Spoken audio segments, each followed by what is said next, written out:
નમસ્તે વિદ્યાર્થી મિત્રો, આજે આપણે ભવિષ્યકાલ એના વિશે વાત કરશું। આ તો ખૂબ જ સરળ છે કે જો તમને વર્તમાન કાળના પરસ્મય પદના, વર્તમાન કાળના આત્મનેપદીના રૂપો આવડી ગયા તો તમને ભવિષ્યકાળના આવડી ગયા।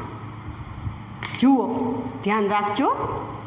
એના પહેલાં તો માત્ર પ્રત્યય, મૂળ પ્રત્યય છે એ લખીએ કે શ્યામી, શ્યાવહ, શ્યામઃ। બરાબર। હવે બીજો શ્યામી, શ્યાવહ, શ્યામઃ, શ્યસી, શ્યથઃ, શ્યથ। ત્રીજું અન્ય પુરુષ શ્યતિ, શ્યતઃ, શ્યન્તિ।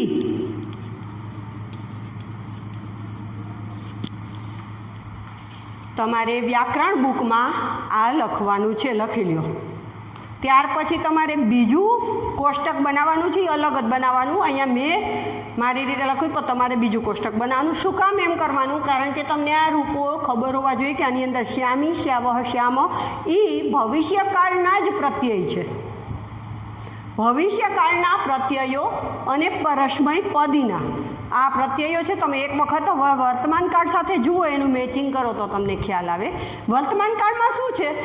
મી, વહ અને મહ, સી, થહ, થ ને તી, તહ, અંતિ। આમાં બધામાં પાછળ ભવિષ્યકાળ છે, એટલે શ્ય જે છે ને એનો શ્ય લાગી જાય છે। જુઓ, ભવિષ્ય તો સ અને ય કેવો લખ્યો છે? આમાં શ્ય કેવો આવશે? તો નહીં મીંડાવાળો આવે કે નહીં સસલાનો સ આવે, જેને આપણે કહીએ દંત્ય। દંત્ય સ નહીં આવે અને તાલવ્ય શ, એ શ પણ નહીં આવે। પણ કયો સ આવશે? તો મૂર્ધન્ય સ આવશે। મૂર્ધન્ય સ આવે એટલે જુઓ, શ્યામી, શ્યાવહ, શ્યામઃ। હવે એના પ્રત્યયો જોઈ લઈએ અને આપણે બીજું કોષ્ટક બનાવીએ। તો બીજા કોષ્ટકમાં તમારે 3 લાઈનમાં જેમ આપણે લખીએ છીએ એમ લખીએ। બરાબર? તો લખો કે કોઈ પણ એક પહેલાં તો ધાતુ નક્કી કરી લઈએ આપણે કે કઈ ધાતુ વિશે લખવું છે આપણે। તો મારી અહીંયા પઠ ધાતુ જ લખવું છે, જેથી કરીને તમને એ વધારે મગજમાં બેસે। તો પઠ ધાતુ, બરાબર? તો પઠ પ્લસ ઈ પ્લસ શ્યામી। અહીંયા કયો પ્રત્યય આવશે? ઈ પ્રત્યય આવશે। તો હવે આનું રૂપ કયું બનશે? પઠ્ઠી શ્યામી।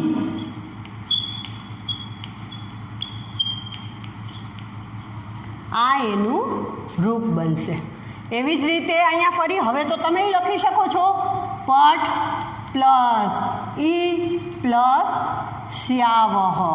આ જે લગાડેલો છે ઈ, એને શું કહેવાય?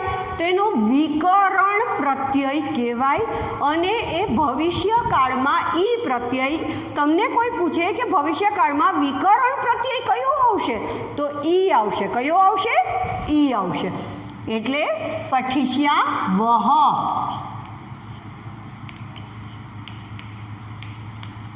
પઠિષ્યાવહ। અને હવે પઠ પ્લસ ઈ પ્લસ શ્યામઃ, તો આવશે પઠિષ્યામઃ।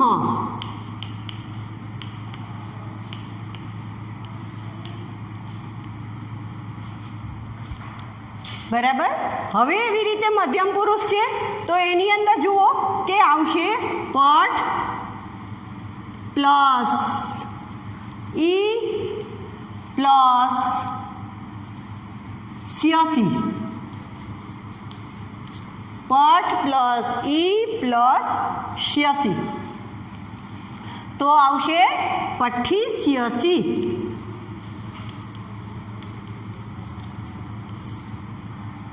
હવે સ્યથનું તો તમને તમારી રીતે હવે ખબર છે, લખો પઠ પ્લસ ઈ પ્લસ સ્યથ,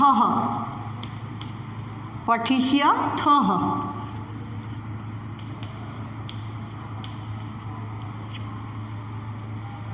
અને પઠ પ્લસ ઈ પ્લસ સ્યથ. યાદ રાખજો, અહીંયા થ હ છે એટલે કે વિસર્ગ છે, અહીંયા નથી. તો પઠિષ્યથ.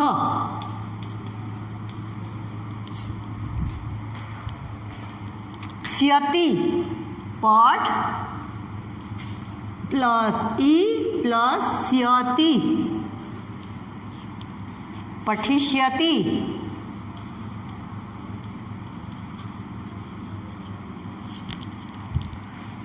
પઠ પ્લસ ઈ પ્લસ સ્યત, પઠિષ્યત.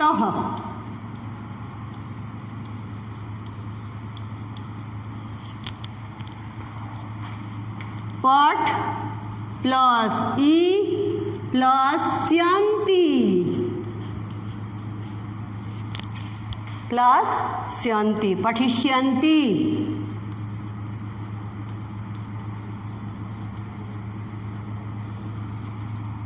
ક્લિયર?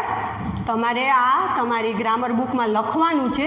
તમને એટલું યાદ રાખજો કે કોઈ પણ ધાતુ આપી હોય અહીંયા, કોઈ પણ, અને તમને એના ઉપરથી તમારું આ રૂપ બનાવતા આવડી જવું જોઈએ. તો કોઈ પણ ધાતુ, ધારો કે અહીંયા આપી છે લીખ ધાતુ, તો લીખ પ્લસ ઈ પ્લસ સ્યાવહ, લીખિષ્યાવહ. ક્લિયર? આવી રીતે તમને કોઈ પણ ધાતુ આપી હશે. હવે આ તમારી ગ્રામર બુકમાં લખી લ્યો. અને હવે આગળ જે બીજા રૂપો છે કે ત્રીજું કોષ્ટક તમારે બનાવવાનું, એ ત્રીજા કોષ્ટકમાં શું આવશે? તો એ ત્રીજા કોષ્ટકમાં તમારે આનું ગુજરાતી કરવાનું છે, એ કરવાનું છે. એ ત્રીજું કોષ્ટક એટલે આ બીજું કોષ્ટક છે. હવે ત્રીજું કોષ્ટક કરો.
જુઓ, હવે તમને કોઈ પણ એક ધાતુ લઈ શકો.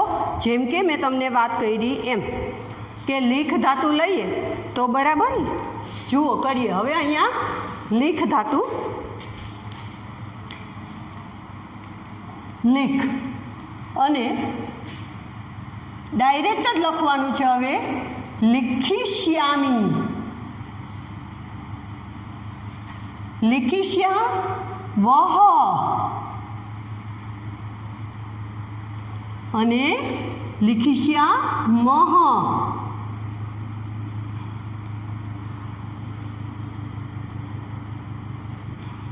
બરાબર? હવે એનું તમે ગુજરાતી લખો. હું લખીશ, અમે બે લખશું, અમે બે લખીશું, અમે બધા લખીશું.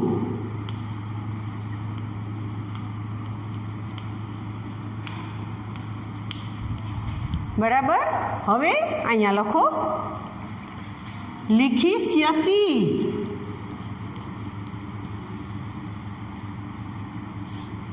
लिखिष्य थः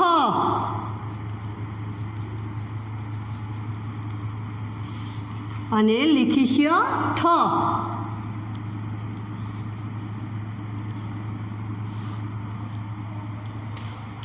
तो हवे तू लखीश, तमे बे लखशो,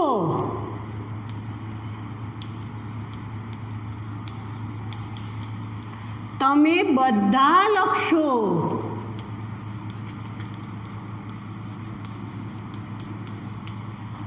हवे अन्य पुरुष लिखिष्यति,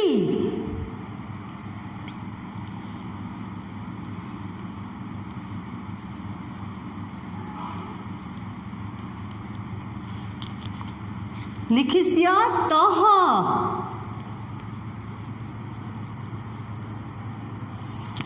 लिखिष्यन्ति,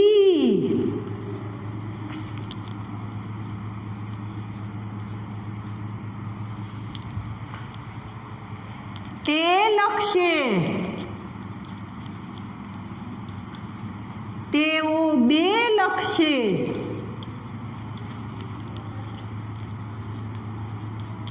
तेओ बधा लखशे, तेओ बधा लखशे। तो જોઈ લ્યો, આ તમારે તમારી ગ્રામર બુકમાં લખવાનું છે। તમને એ ખબર હશે કે ખૂબ સરળ એનું ગુજરાતી છે, પણ માત્ર ખબર ન હોય અહીંયાનું જે હોય તો એ હુંથી જ ચાલુ થાય। આ જે કોષ્ટક છે તો એ હું પોતે, આ અમે બે ને અમે બધા, તું તમે બે તમે બધા, તે તેઓ બે તેઓ બધા, આવી જ રીતે પ્રત્યેક કોષ્ટકમાં છે। પણ એકમાં ભૂતકાળમાં વાક્ય વપરાય તો એકમાં ભવિષ્યકાળમાં વપરાય તો એકમાં વર્તમાનકાળમાં વપરાય। આવી રીતે જે રૂપો આપ્યા છે એ પ્રમાણે તમારે એનું કરવાનું। પણ રૂપો પાકા હશે તો તમને ખ્યાલ આવી જશે કે આ શેનું ભવિષ્યકાળનું છે કે ભૂતકાળનું છે કે વર્તમાનકાળનું છે। તો આ થયા પરસ્મય પદીના રૂપો। આ જ રીતે તમારે આત્મનેપદીના રૂપો વિશે હવે કરવાનું છે। તો આપણે આત્મનેપદીના રૂપો જોવાના છે।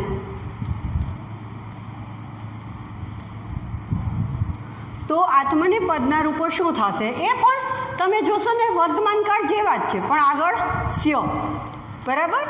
તો જુઓ, આના થશે સ્યે, સ્યાવહે, સ્યામહે, સ્યસે, સ્યસે, સ્યેથે, स्येथे, स्येद्वे, स्यद्वे, स्यद्वे, स्यते, स्येते અને શ્યંતે। લખી લેજો આ એક। અને હવે આપણે બીજું કોષ્ટક લખીએ। એ તમે બીજું કોષ્ટક કરો અને એની અંદર આપણે લભ ધાતુના રૂપો કરીએ। લભ, હવે જુઓ, લભ ધાતુનું રૂપ છે ને એ અલગ છે, કારણ કે એટલે મેં એ ધાતુ લીધેલી છે અહીંયા। લભમાં અલગ શું છે? તો એમાં એમ થશે કે લભ ધાતુ, લભ પ્લસ શું થશે? તો એનો અપ્રત્યય લાગશે, પ્લસ લપસીએ। હવે આ જે છે અહીંયા લભ ધાતુ, તો એ લભ ધાતુમાં જ્યારે એક નિયમ જોઈ લ્યો કે ભ અને અહીંયા શ, ભ અને શ આ બેની જ્યારે સંધિ થાય ને તો આ ભ એ અડધો પ થઈ જાય। એટલા માટે અહીંયા એવું થશે કે લપસીએ,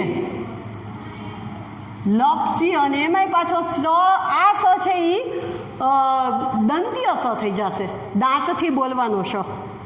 લપસી, લપસ્યા વહે, લપસ્યા વહે. હવે તો તમારે ધાતુ પ્લસ લભ ધાતુ પ્લસ સ્યા વહે, લભ ધાતુ પ્લસ સ્યા મહે.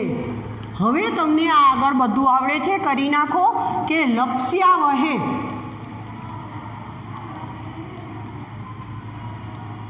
લપસ્યા મહે. પ કરવાનો, ભ નહીં કરવાનો, બરાબર. હવે બધામાં એવી રીતે નથી. તમે તમારી ટેક્સ્ટ બુકમાં પેજ નંબર 105 જુઓ અને એની અંદર તમને મિલ ધાતુ છે તો એમાં અહીંયા ઈ પ્રત્યય નથી, પણ એમાં ઈ અહીંયા વચ્ચે ઈ પ્રત્યય તો કારણ કે ભવિષ્યકાળ એટલે ઈ પ્રત્યય લાગે જ છે, પણ અહીંયા નથી લાગતું એટલા માટે મેં તમને નથી લખાવ્યો. પણ હવે ભવિષ્યકાળ એટલે ઈ પ્રત્યય લાગશે જે તમે પરસ્મય પદમાં કર્યું એ જ આત્મનેપદમાં છે. અને આના રૂપો મિલ ધાતુના જોઈ લ્યો કે મેલિશિયે, મેલિશિયા વહે, મેલિશિયા મહે, મેલિશિયસે, મેલિશિયેથે, મેલિશિયદ્વે, મેલિશિયતે, મેલિશિયન્સ્યેતે, મેલિશિયન્તે.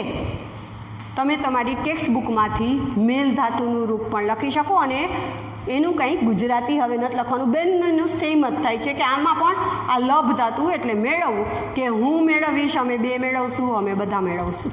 તું મેળવીશ, તમે બે મેળવશો, તમે બધા મેળવશો. તે મેળવશે, તે બે મેળવશે, તેઓ બધા મેળવશે. આવી જ રીતે એનું તો ગુજરાતી થશે. માત્ર આત્મનેપદી અને પરસ્મયપદના રૂપો અલગ અલગ છે. તમને તો માત્ર રૂપ પૂછાશે.